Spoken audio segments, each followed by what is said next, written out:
Tende bom ânimo, Cristo vive. Uma das minhas passagens favoritas na Escritura é a de Lucas 24, que narra o encontro de Jesus com seus discípulos, a caminho de Emaús. Aqueles discípulos estavam confusos, sem entender o porquê da morte do Messias. Eles conheciam as profecias, sabiam que o Messias viria para libertar seu povo da escravidão, da opressão e estabeleceria um reino de paz e justiça. Mas, mediante dos últimos acontecimentos, nada mais fazia sentido. Será que toda aquela esperança havia sido apenas um sonho? Será que o sonho havia acabado? O texto não relata se eles estavam voltando para suas casas ou simplesmente indo embora de Jerusalém em busca de um recomeço. Uma vez que Jesus havia partido, seja qual fosse a condição desses discípulos, é provável que eles tinham esperado até o último momento para saírem de Jerusalém, na expectativa de que ocorresse uma catástrofe, na qual Jesus manifestaria seu poder antes da crucificação ou depois dela. Mas isso não ocorreu.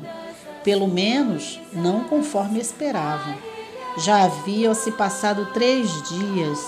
Então, lá estavam os discípulos, partindo desanimados, vencidos e confusos, depois de dias muito intensos. No caminho, Jesus se une a eles, como um viajante, ouvindo atentamente o que eles diziam acerca daqueles eventos. Embora conhecesse as Escrituras e soubesse que o Messias viria para redimir Israel, os discípulos não compreendiam que a humilhação, a morte e ressurreição fazia parte do plano redentivo de Deus, conforme anunciado pelos profetas no livro antigo. Tendo ouvido seus argumentos e questionamentos, Jesus então lhes interrompe. Ó nécios e tardos de coração, para crer tudo que os profetas disseram. Porventura não convinha que o Cristo padecesse e entrasse na sua glória? Veja, os discípulos conheciam que as Escrituras diziam sobre o Cristo, mas não compreendiam claramente o que diziam a seu respeito. Eles ignoravam a parte essencial da profecia, o sacrifício do servo sofredor, em Isaías 53.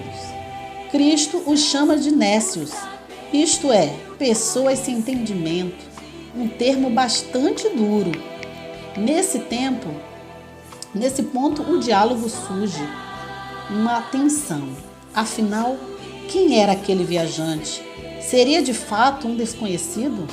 Estaria ele tão alheio aos últimos acontecimentos quanto aparenta inicialmente? A caminhada continua e aqui chegamos a um dos momentos mais belos dessa jornada.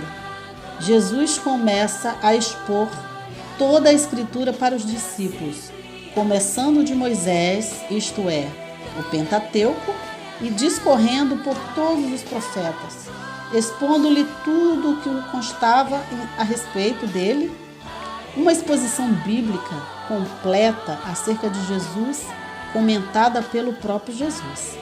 Se isso não for um deleite, desconheço o que possa ser.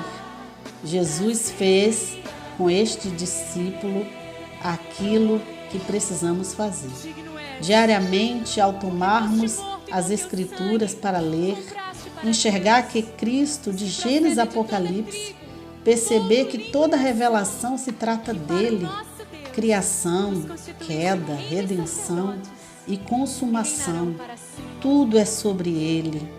Tal como esses discípulos, às vezes temos dificuldade em enxergar devidamente, precisamos da ajuda de Deus para que nossos olhos sejam abertos e tenhamos entendimento das coisas reveladas.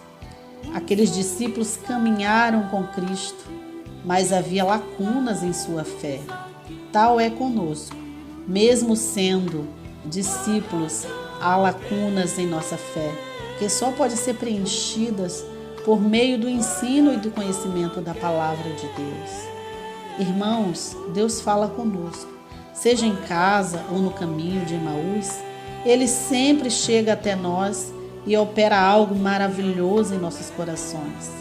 Ah, como é maravilhoso quando sentimos a palavra de Deus operando no mais íntimo do nosso ser.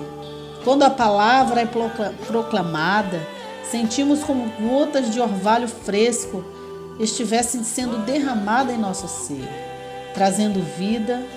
Porventura não nos ardia o coração quando ele pelo caminho nos falava, quando nos expunha as Escrituras?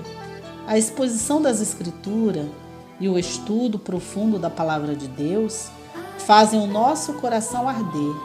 Aquele coração desanimado, sem esperança, foram avivados mediante a pregação da palavra. Não foi uma coisa, não foi um método de espiritualidade, não foi uma fórmula secreta. Foi a pura pregação da palavra, onde Cristo está no centro. Lucas encerra esse trecho com uma reviravolta. Aqueles homens estavam partindo desesperançosos de Jerusalém, decidem voltar para lá e se reunir com os demais discípulos. Eles já não queriam estar sós e afastados da comunhão com o corpo. Eles voltaram, ouviram os testemunhos e também testemunharam. Cristo vive, nós o vimos. Ele falou aos nossos corações desanimados e fomos reavivados. Nossos corações agora estão cheios de esperança. Talvez você, tal como os discípulos, esteja a caminho de Emaús, afastado e distante da comunhão com os irmãos, da fé, da igreja, em busca de suas próprias soluções, tentando seguir em frente, mesmo sem saber ao certo o que isso significa. Se este é o teu caso, devo lhe dizer que só existe um caminho para que seu coração incrédulo seja aquecido. Volte-se para a palavra. Volte-se para a palavra de Deus. Somente ela vivifica corações cauterizados e desesperados. Embora você não perceba sua presença, Cristo está no caminho. Rogue para que Ele abra os seus olhos. Abra a palavra e ouça-o. Medite acerca das verdades bíblicas e faça como os discípulos. Abandone o seu caminho de incredulidade e volte-se para Jerusalém.